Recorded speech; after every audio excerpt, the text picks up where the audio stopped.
மகாநதி அடுத்த வர எபிசோடில் பார்த்திங்க அப்படின்னா இந்த மாதிரி 5வது மாதம் பூ முடிச்சு விழா அப்படின்னு சொல்லிட்டு காவேரிக்கு வந்து எல்லாம் நடத்துகிறாங்க. அதுக்கு பார்த்திங்க அப்படின்னா சொந்தக்காரங்க எல்லாமே வந்திருப்பாங்க. காவேரி ரொம்பவே சந்தோஷமாக இருப்பாங்க.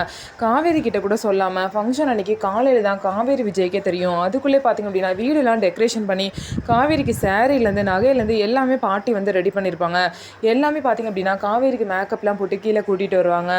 காவேரியோட ஃபங்க்ஷனும் நல்லபடியாக பார்த்திங்க அப்படின்னா முடிஞ்சிடும். அதுக்கப்புறம் கங்காவும் யமுனாவும் காவேரியை மேலே கூட்டிகிட்டு போய் பார்த்திங்க அப்படின்னா காவேரி கிட்ட பார்த்தீங்கன்னா அந்த கொடைக்கானல் வீட்டை பற்றி பேசுகிறாங்க. காவேரி சந்தோஷமாக இருக்க நேரத்தில் கூட பார்த்திங்க அப்படின்னா அவங்கள கஷ்டப்படுத்துகிற மாதிரி ஒரு விஷயத்தை தான் 2 பேருமே செய்கிறாங்க.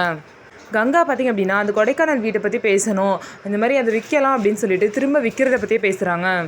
நான் தான் அன்றைக்கே சொல்லிட்டேனுக்கா, நீ ஏன் திரும்ப திரும்ப விற்கிறத பற்றியே பேசுகிற, அதை நம்ம ஹோம் ஸ்டேக்கு விடலாம் பேசிட்டோம்ல அப்படின்னு சொல்லிட்டு காவேரி சொல்கிறாங்க. அதுக்கு வந்து கங்கா வந்து சொல்கிறாங்க, அதெல்லாம் சரிப்பட்டு வராது, எங்களுக்கெல்லாம் பண தேவை இருக்குது அப்படிங்கிறாங்க. உனக்கு எனக்கு அப்படி பண தேவை அப்படின்னு கேட்கும்போது, என்ன நீ இப்படி கேட்குற, என்கிட்ட பணம் இருந்தால் குமரன் மாமா ஏன் அங்கேயும் இங்கேயும் போய் இவ்வளோ கஷ்டப்பட போகிறாரு அப்படின்னு சொல்லிட்டு கங்கா வந்து காவேரி கிட்ட கேட்குறாங்க. அதே மாதிரி யமுனா பார்த்திங்க அப்படின்னா, ஆமாக்கா நிவீனு புதுசாக பிஸ்னஸ் ஸ்டார்ட் பண்ண போகிறேங்கிறாரு, அவர் அம்மா கிட்ட இருந்து பணத்தை வாங்க மாட்டாரு, வெளியே லோனுக்காக அலைஞ்சிட்ருக்காரு, இப்போ இந்த வீடை விற்று அந்த பணம் வந்துச்சுன்னா எங்களுக்கும் யூஸ்ஃபுல்லாக இருக்குன்னு சொல்லிட்டு யமுனாவும் சொல்கிறாங்க. இதெல்லாம் கேட்ட காவேரி பார்த்தீங்கன்னா டென்ஷன் ஆகுறாங்க. இவங்க 2 பேரும் ஏன் புரிஞ்சுக்காமல் இப்படி பேசுகிறாங்கன்னு தெரியல அப்படின்னு சொல்லிட்டு காவேரி வந்து டென்ஷன் ஆகுறாங்க. இதுக்கப்புறம் காவேரி வந்து என்ன முடிவு எடுக்க போகிறாங்க அப்படின்னு சொல்லிட்டு நம்ம வெயிட் பண்ணி பார்ப்போம். நம்ம வீடியோ உங்களுக்கு பிடிச்சிருந்தா நம்ம வீடியோவை லைக் பண்ணிக்கோங்க, மறக்காமல் நம்மளோட சேனலை சப்ஸ்கிரைப் பண்ணிவிட்டு பாருங்கள்.